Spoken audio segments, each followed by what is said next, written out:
I'm deeply honored to be on the same platform as Rabbi Hirschfield to talk about faith in the public square, Jewish and Catholic perspectives on religion and voting. I start from the premise that voting is a moral act. It's an act with moral reasoning behind it and with moral consequences that flow from it. As a result, it should be a conscience-driven act, and hopefully that conscience is an informed one. And one of the ways that we inform our consciences is through our faith. I'm sure that none of you are surprised to hear me say that, because the book that I edited and that Elena is so kindly shilling for me tonight is called Voting in Holiness. My clear implication is that you can be holy when you vote, that voting is a moral act. And even more than that, that you should strive to be holy when you vote. This holiness, what's that all about? What do Catholics mean when they say someone is holy? Christ's own answer in the Gospels was not connected to beliefs, but to conduct. He said that we find holiness in the selfless love of others and of God. And while he phrased it slightly differently, I don't think he was saying anything more than what Hillel the elder meant when he said, "What is hateful to you, do not do to your fellow." That is the whole Torah. The rest is explanation. Go and learn. There is then in both Christian and Jewish traditions the idea that holiness involves more than just prayer and bare statements of belief. It requires a solidarity with our fellow human beings. In the Christian tradition, Christ says that we will be judged on the last great day according to how we treated the poorest members of the human family. Did we clothe them when they were naked? Did we feed them when they were hungry? Did we take care of them when they were ill? Did we visit them when they were in prison? And he even goes beyond that, saying that when we did these things to the poorest members of the human family, we did them to him. When a Catholic informs his or her conscience, they look at Scripture, they look at the teachings and the traditions of the Church over the centuries, they turn to the Holy Spirit in guidance, in prayer. This is how a Catholic informs his or her conscience. You can't dodge any of this and still say that you seek to be holy when you vote. Holiness requires us to inform our consciences in weighing complex political choices. As our bishops have said, conscience is the voice of God resounding in the human heart, revealing the truth to us and calling us to do what is good while shunning what is evil. And by the way, that quote is from the bishop's document on the moral aspects of voting, which is called Forming Consciences for Faithful Citizenship. It's available on the USCCB's website, and it really is a very, very fine and well-written document. So consciences must be informed. Untethered feelings are not conscience. Conscience is based on truth, the Scripture, the Church's traditions and teachings, the guidance of the Spirit. All of those we're obliged to apply to moral choices like voting. In my own life, and I don't put myself forward as a moral paragon, because I can assure you, if my wife and kids were here, they would agree, I am not. But when I apply Scripture, the teachings and traditions of the Church, the voice of the Spirit speaking inside me to my own conscience, I've come up with a few, for the lack of a better word, rules or principles that govern how I see my participation in the political process as I strive for holiness on that journey. Let me tell you what a few of those are. First, I think that holiness requires us to watch our language. The way we talk is the way we think.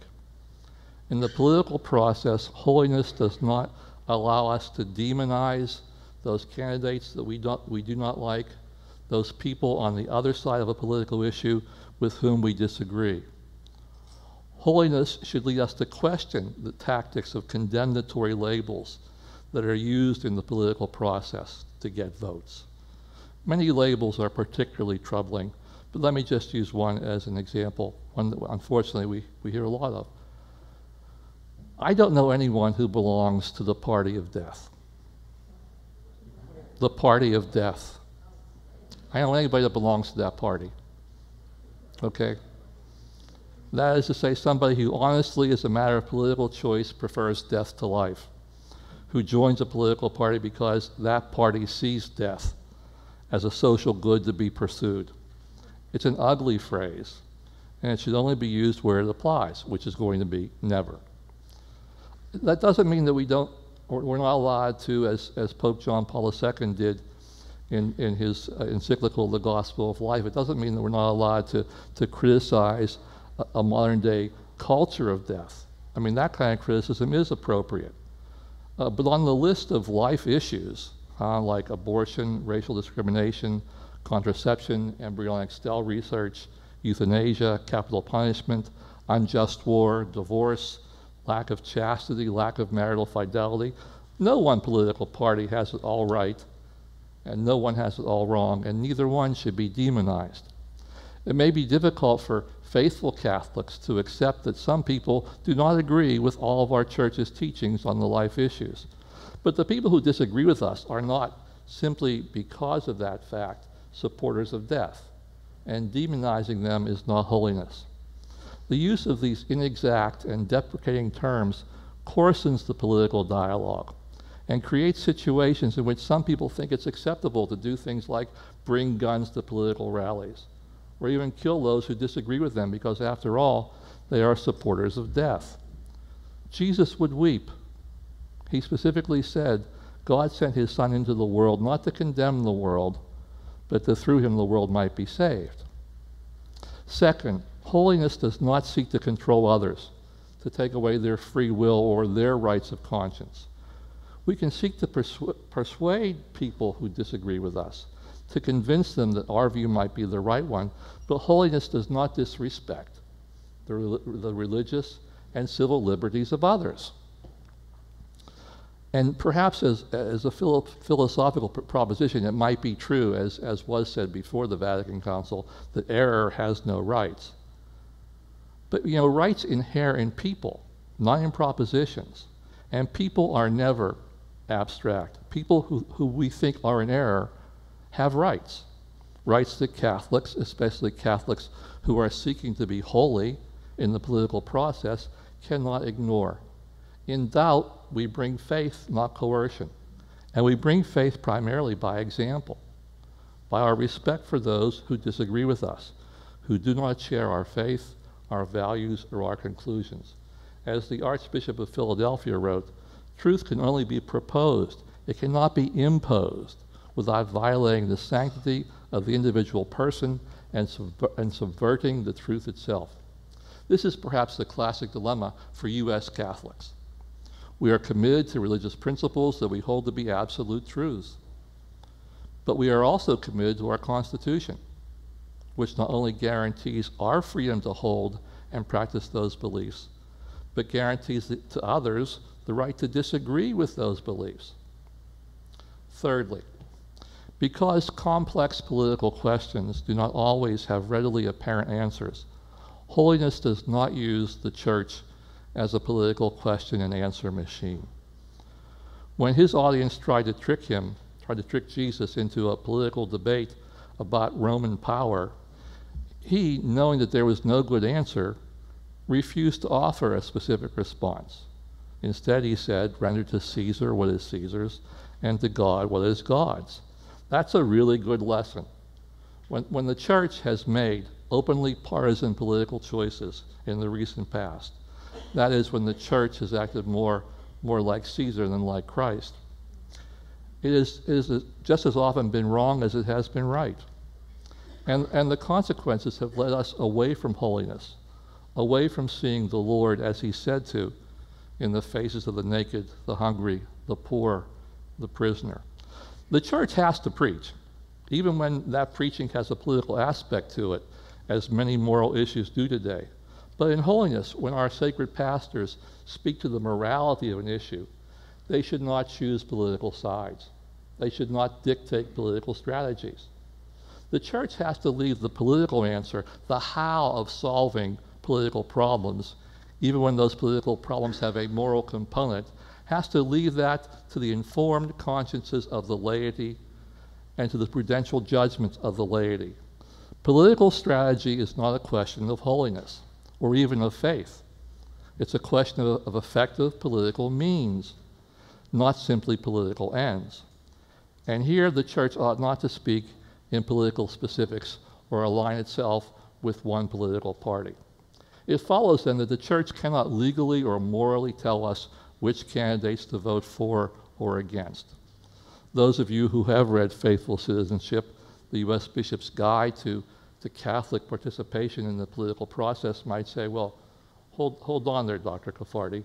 In Faithful Citizenship, the bishop's right, a Catholic cannot vote for a candidate who takes a position in favor of an intrinsic evil, such as abortion or racism, if the voter's intent is to support that position.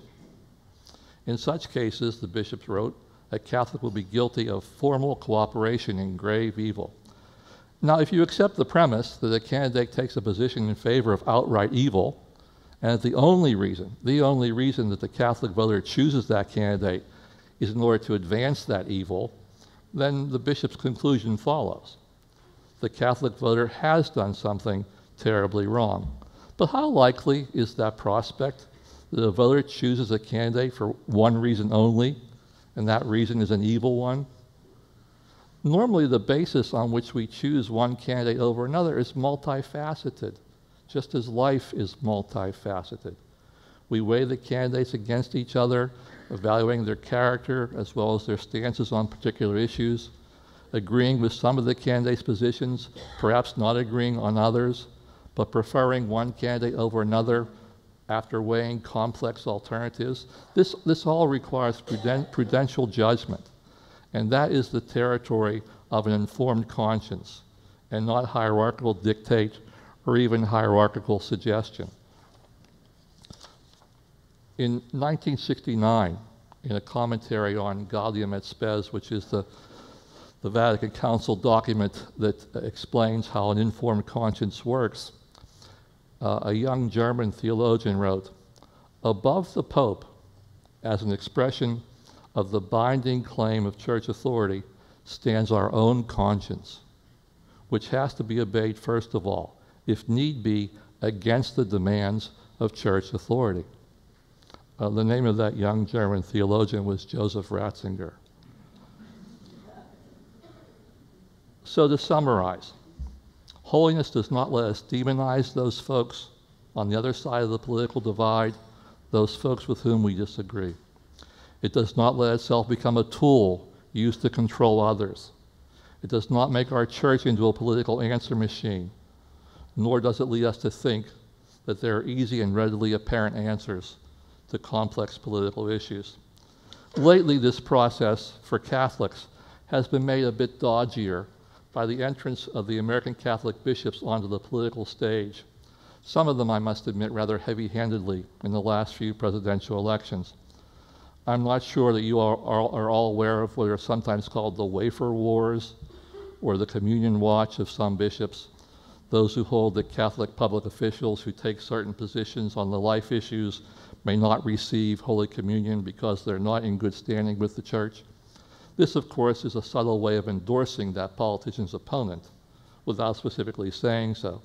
But I find the idea that as a Catholic, I must judge Catholic candidates for political office on how good a Catholic they are is objectionable itself to me. Our bishops now write books about the meaning of the Constitution, about our great freedoms, and they make statements that, without mentioning names, certainly look like candidate endorsements to me.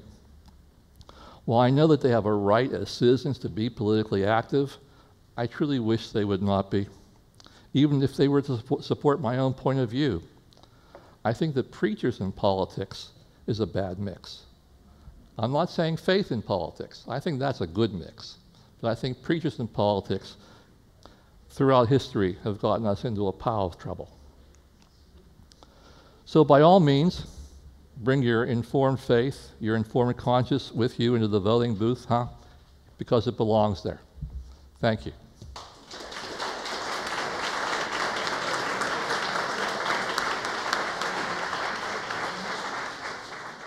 want to thank Professor Carardi. We have never met and only began to talk earlier this week, and it's a treat. what you got tonight is just a small piece of the conversations that I've been privileged to have. So thank you very, very much.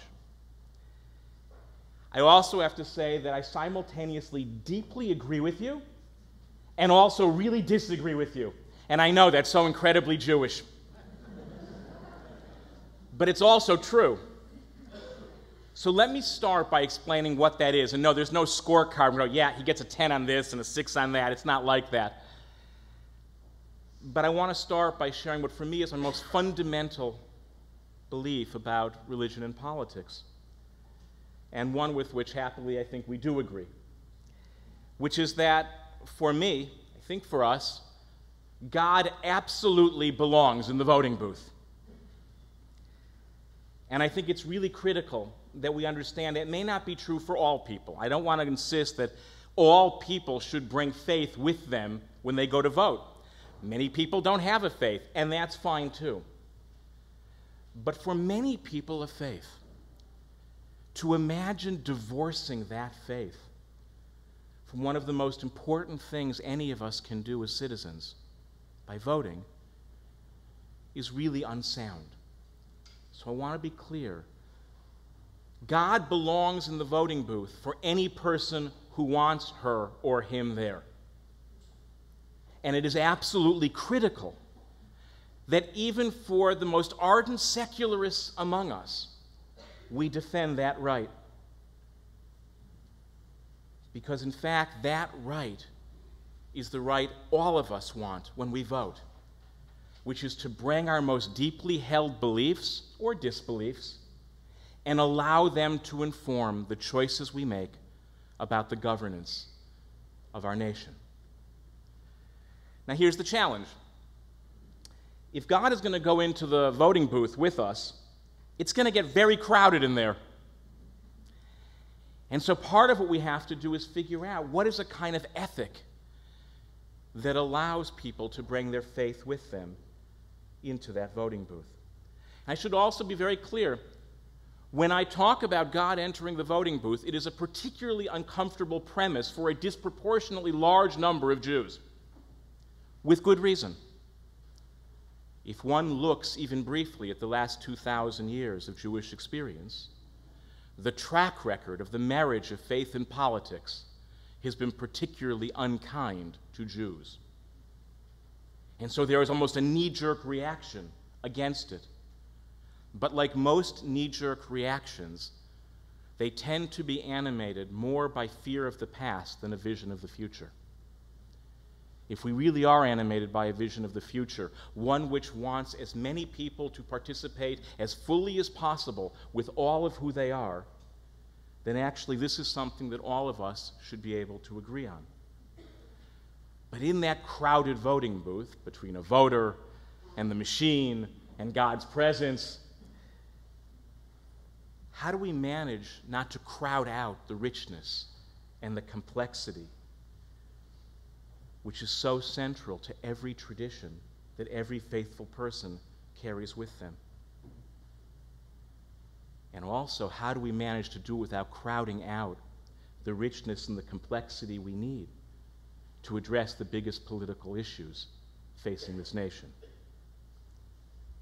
In effect, I'm asking for us to think about not whether God should be in the voting booth or not, but how we make space, both for those who want that to happen and as voters who do so, to do it in a way that is ethical and meaningful and actually enhances the rights of all people, whether they are people of faith or not.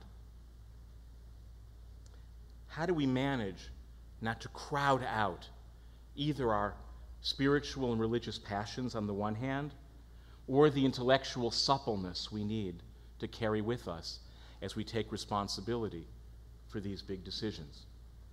Now, the idea of making space being central to an understanding of the sacred is shot through Jewish tradition in lots of ways, one of which simply because it's a matter of where we are in the calendar.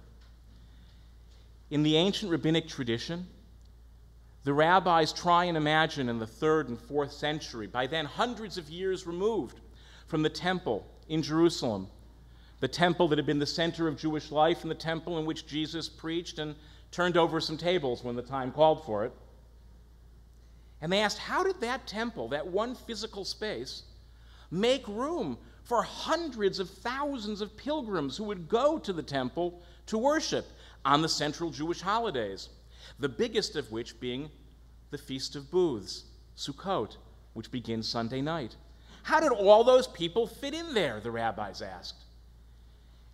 And they said, well, the defining feature of the most sacred places is they expand so that more people can fit in. I want us to imagine that what we need in 21st century America is an ethic like the temple of an expansive voting booth. One that imagines that many people of conscience can enter in and bring with them their beliefs and actually be true to those beliefs in a variety of different ways. Some of that challenge came up today. Early this morning, I got a bunch of mail that related to a piece that I wrote for the Fox News website, because I really am a pluralist. I'm both an opinion columnist for the Washington Post and for FoxNews.com.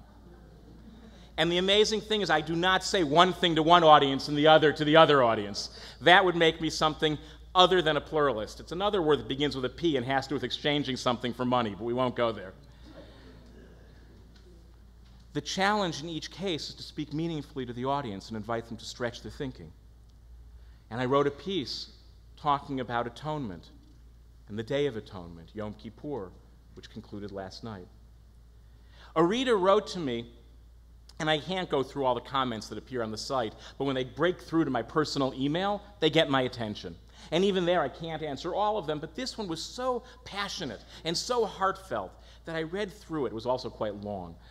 And the man writes, and his name was Tony, and Tony wrote, "Dear Rabbi Hirschfield, I am a Christ follower," which was already interesting to me because I wanted to ask, but is that different than a Christian, and how? But clearly it mattered to him to describe himself that way. And he said, I've asked many Jewish friends of mine, and I can't get a satisfactory answer. How is it that Jews, such as yourself, can write meaningfully about atonement when you have neither the blood of animal sacrifices from the temple in Jerusalem nor the blood shed by Jesus Christ? How can you talk about atonement? Clearly, you can't get that. Now, don't worry, I am not going to go through all the theological discussion of what that looks like. We can do that some other time if you like, but that's not for tonight. But a couple of things that came up in my response to him are relevant to this discussion.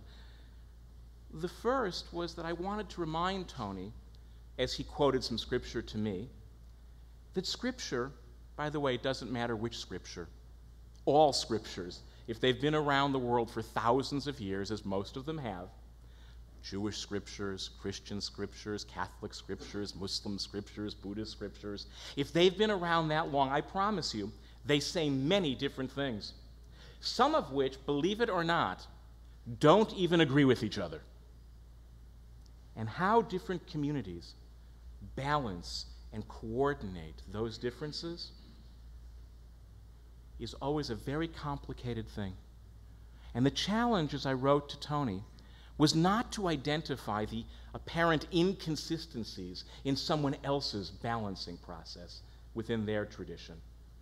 The more important question is, are you engaged in looking at the inconsistencies in your tradition? It's always easy to look from the outside at someone else's faith and say, you did this wrong, you did that wrong, and boy, did you blow that.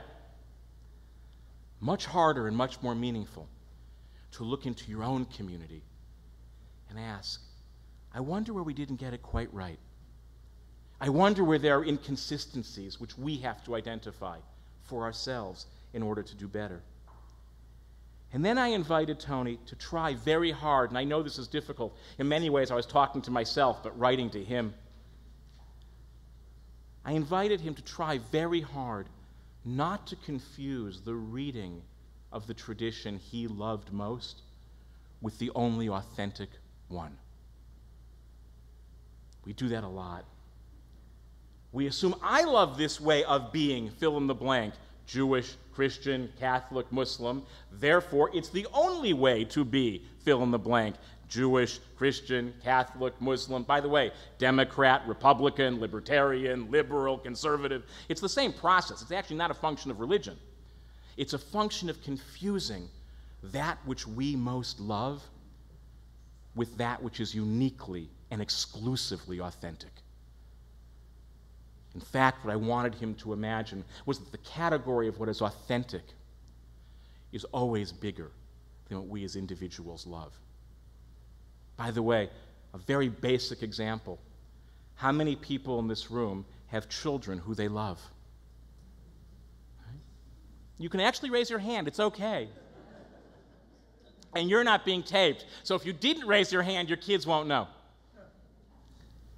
Does it ever dawn on you that other people's kids aren't lovable? The irony is it really dawns on us that our kids aren't so lovable, but that's a different conversation also. So we know at the most fundamental level that the love of what is dear to us need never crowd out the lovability or authenticity or rightness of other possibilities. And knowing that really leads me to 5 basic principles that I would suggest guide a kind of ethic of the marriage of faith and politics in a way that makes room both for our most deeply held beliefs and those of others. The first is to be acutely aware of the difference between religious influence and religious power. In fact, the history of religious power over the last 2,000 years in the West is pretty tragic. And it actually doesn't matter who wielded it. Here I may burst some Jewish bubbles, because often Jews think, oh no, we would never do that. It's just a question of how big your window is. Go back far enough, and yes, we did it too. When state power is married to something as potent and powerful as God, typically we blow it. On the other hand, to imagine a world in which there is no religious influence is every bit as terrifying. In fact, in the name of no religious influence at all in the 20th century, we managed to murder as many human beings in the name of godless politics, Nazism, Stalinism, Maoism, as we did in the previous 1900 years of religion-inspired politics. So it turns out that what we need is neither secularist power or religious power. What we need is a healthy secular influence and an equally healthy religious influence, each of which know their appropriate place and limits. Point 1. The second is to be able to distinguish between principles and practices. People can invoke a shared principle and yet come away with a very different pragmatic application. And although it's probably the premier landmine issue, I'll step on it, since you were brave enough to mention it.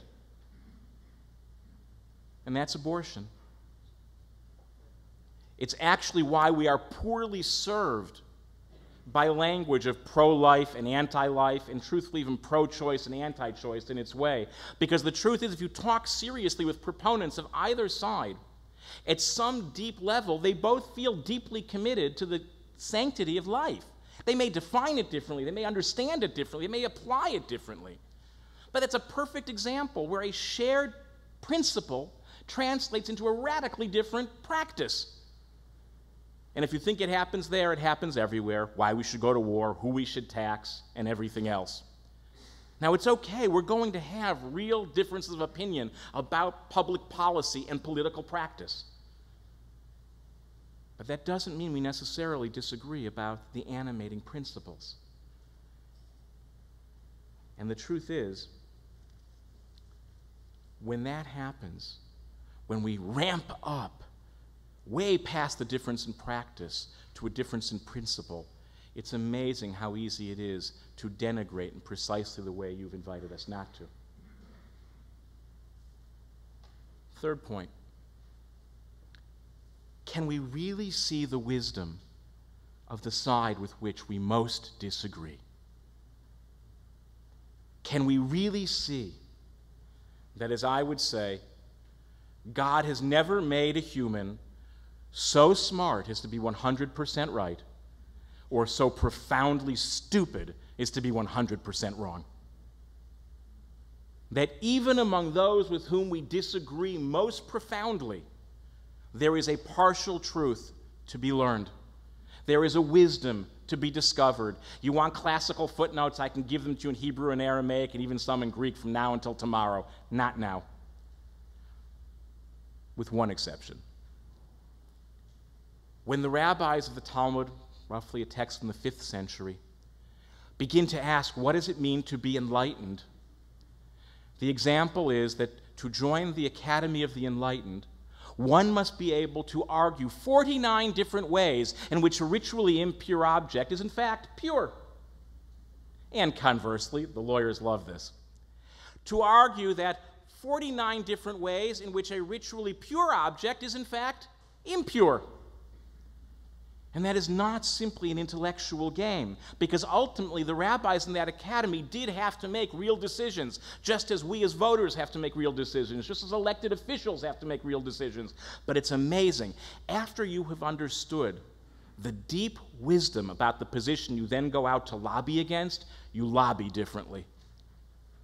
When you understand the partial truth that can only be known by the side with which you most deeply disagree, you argue with them differently.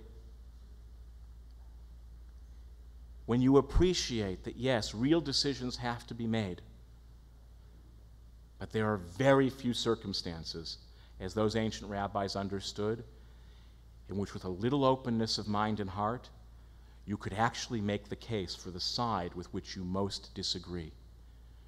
You think I'm wrong? There's no homework, because I'm not a professor here and I don't get to grade anything. But I would suggest that sometime between now and the election, try and do it yourself. Identify some constituency where you think they are so wrong, they're not even wrong. And try and make a case for them. Now, it's okay. You can go right back to your other position when you're done. But you will hold that position differently. You will hold it more respectfully. You will hold it more decently. And when it comes time to vote, you will not only advocate for the conclusion you support, but will help create a political culture in which more people want to participate.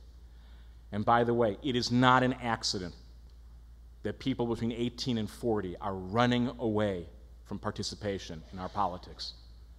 It's not because they don't care. It's not because they are lazy. It is because they are simply disgusted. And we can actually begin to turn that tide. And it has nothing to do with the conclusions that are reached, because conclusions will change over time. It has everything to do with how we treat each other in the process. Fourth point, don't ever be afraid of bold action, but be deeply suspicious of unanimity.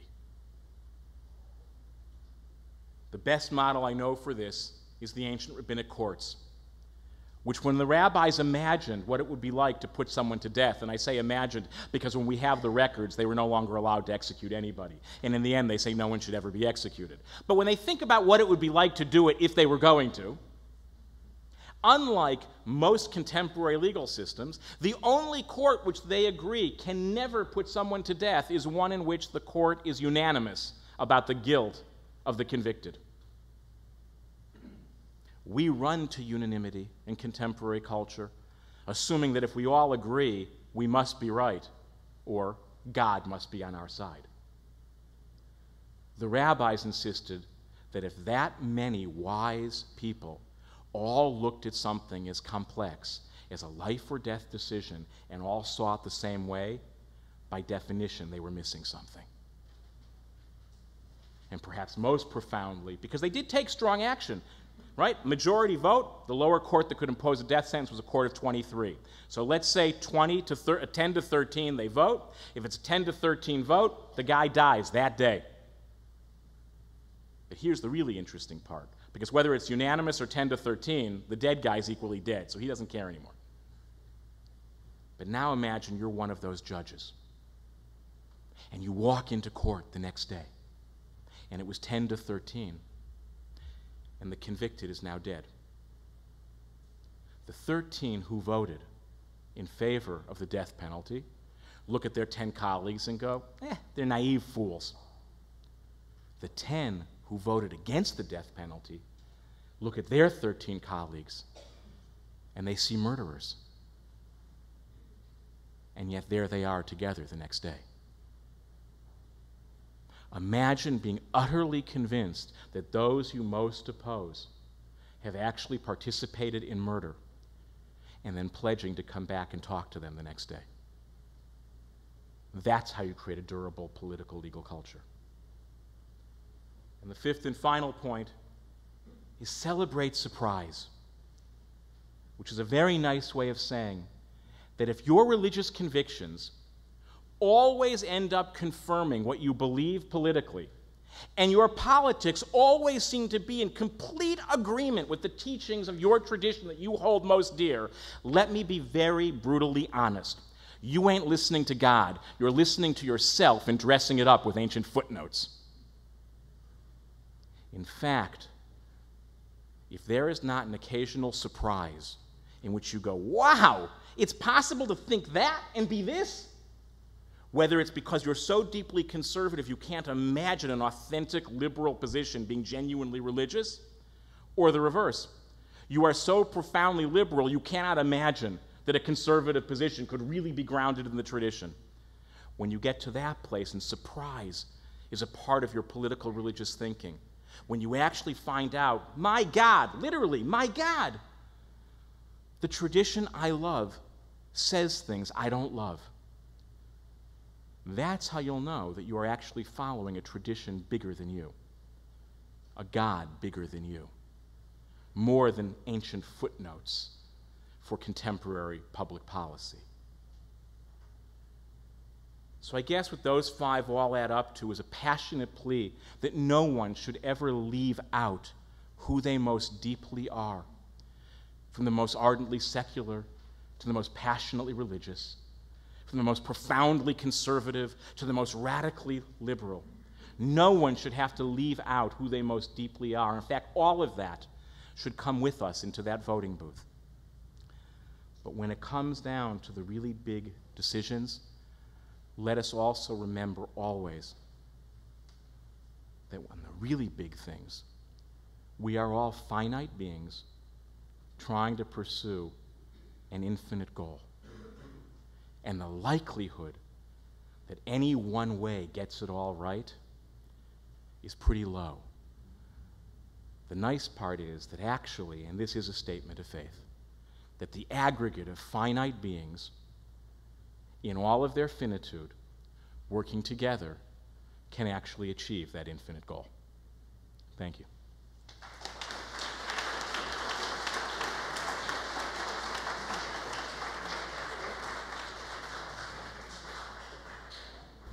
I think we both have very crowded voting booths. Indeed we do. I'm bringing in sacred scripture and tradition and teaching and the whispering of the voice of the Spirit, and that's a whole lot of people. Yeah, there's a lot going on in there. Yeah, indeed, indeed. But I think you said that you agreed and disagreed. I think on that point we agreed. Yeah. You really can't be serious about voting as a person of faith without that process going on.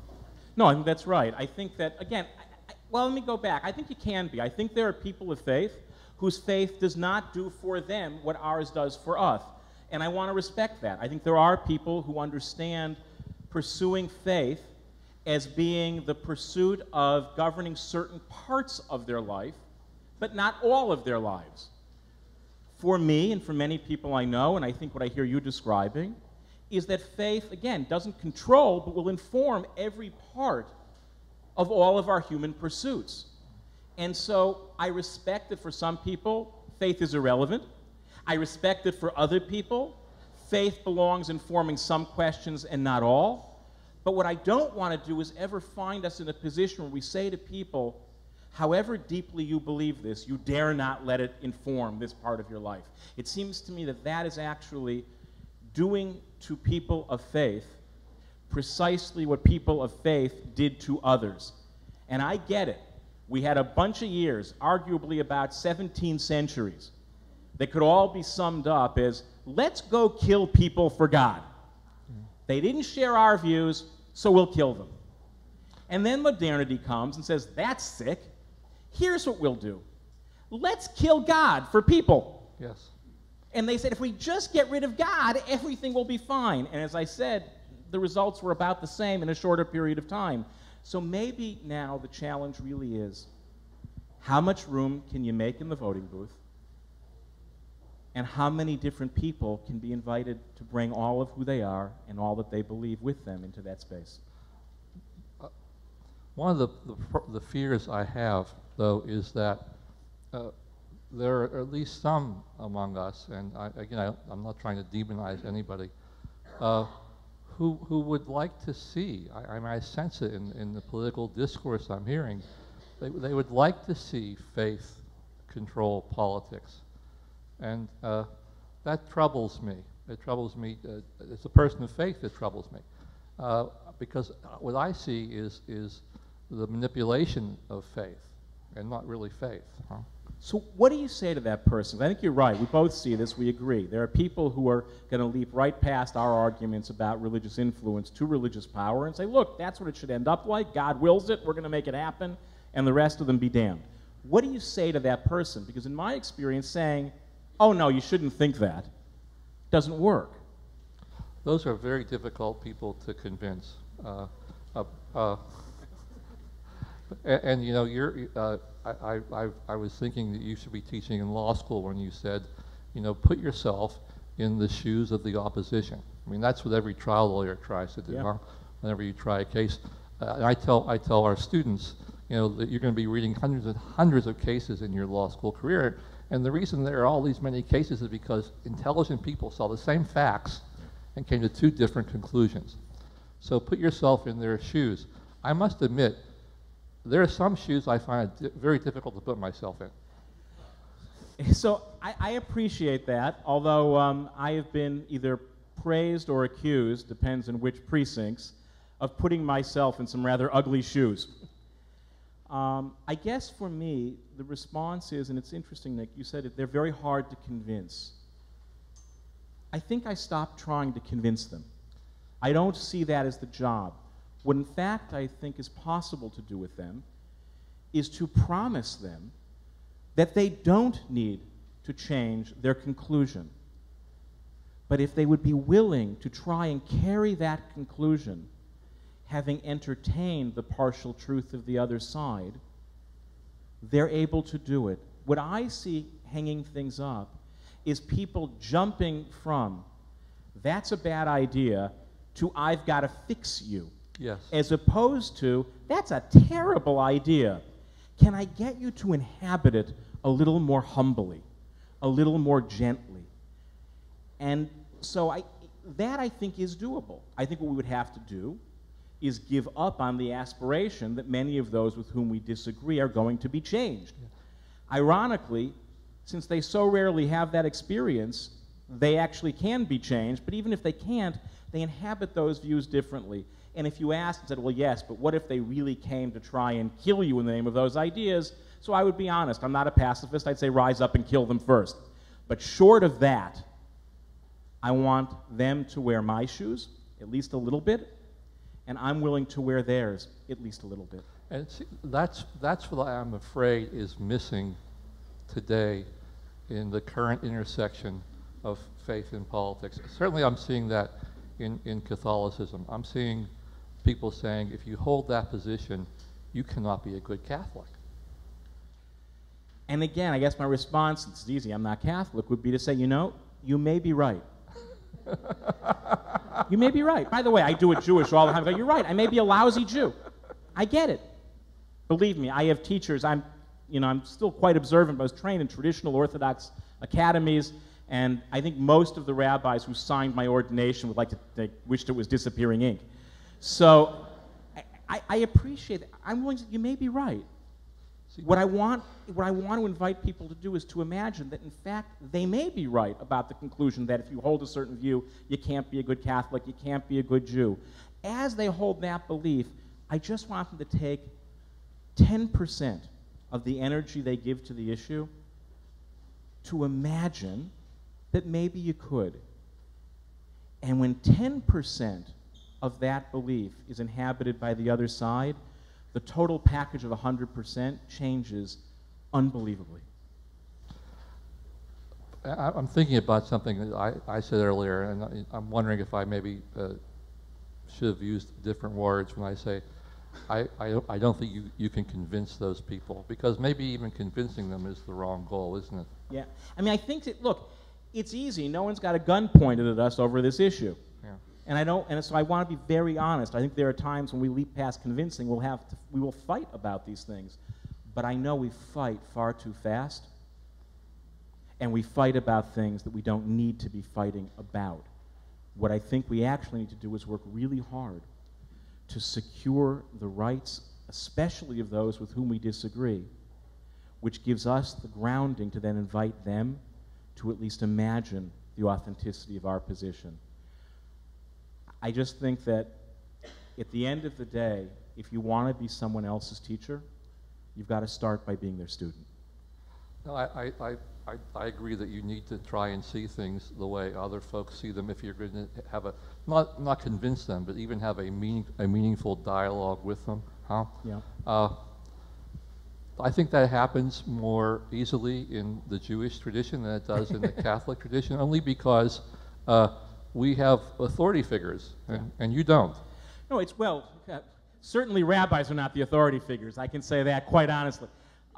We don't have, there are authority figures. There isn't centralized authority in the same way. And so part of it that I think, we were talking about this before we began tonight, that many of the fights in contemporary Catholic community are actually even not about the public policy issues people think they're fighting about. What they're really fighting about is who has the authority to articulate a position and call it authentically Catholic. Exactly. Jews, it's the reverse. Right? That's the old adage, 2 Jews, 3 opinions. There's never going to be a shortage of possibilities that can be called authentically Jewish. What there will be, and this is where the two communities do overlap, is a reticence about seeing the conclusions with which you don't agree as at least potentially authentic. And it's that potentially authentic domain that I think we have to open up between people of different faiths, between conservatives and liberals, not about sharing the conclusions, not about agreeing about the policy, but about imagining that we are part of a shared project in which the opposition may, just may, have some partial truth, may have some wisdom from which we could learn a thing or two. I liked what you said about people agreeing on principles, but not necessarily agreeing on practice. Yeah. And I think I will step on a landmine right now and talk about the life issues. Mm-hmm. I mean, there are people who are very, very, very pro-life, as they would define themselves, that think that the only practice that can protect life is a law that outlaws practices that they think offend life. There are others that say, I agree, life is a value which must be protected, but you know, when it comes to social evils, laws typically aren't the best solution. And I think they both value life, but the way they approach it is, and yet they will attack each other and say, no, if you take that position, you really can't. You can't be valuing life the way that you say or think you are.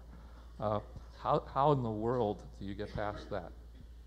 Look, and this is the hardest thing, is to be able to look at someone and say, we are not going to agree about policy here.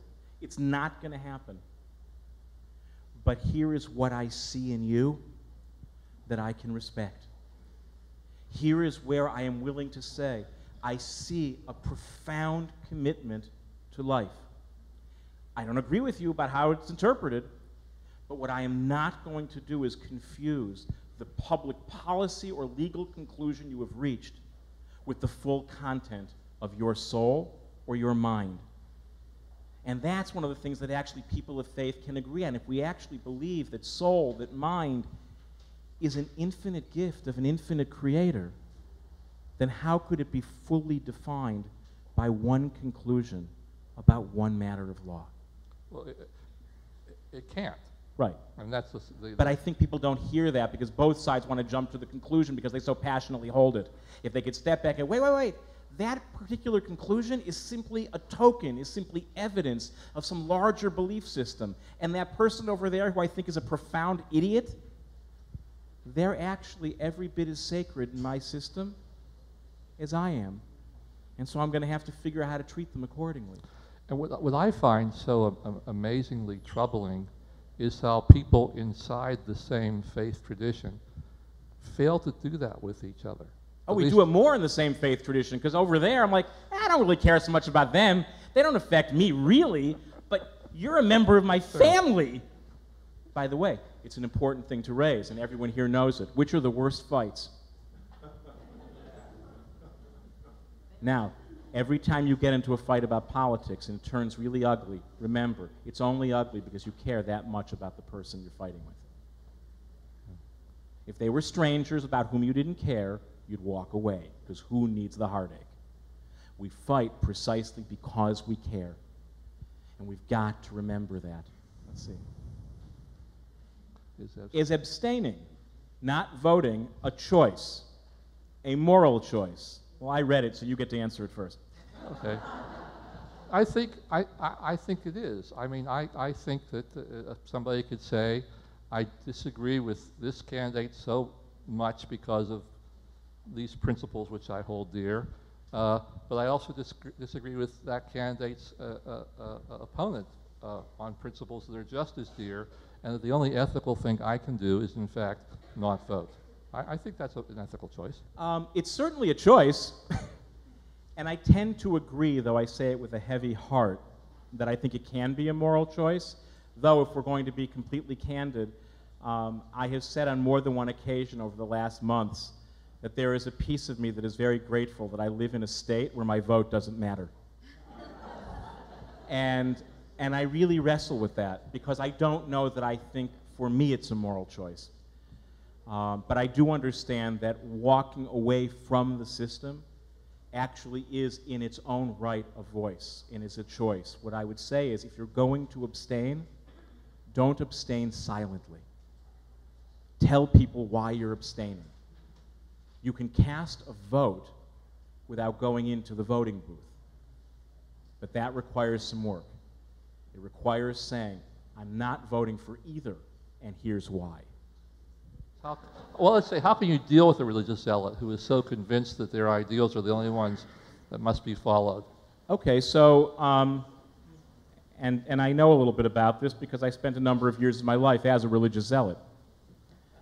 I'll shamelessly promote, you can buy the book if you want that story. What I would say is, I take very seriously the notion that we have something to learn from all people. And when I, as I do, continue to engage religious zealots and political zealots across the spectrum of each, I imagine that my job there is primarily to learn from them, not simply to teach them.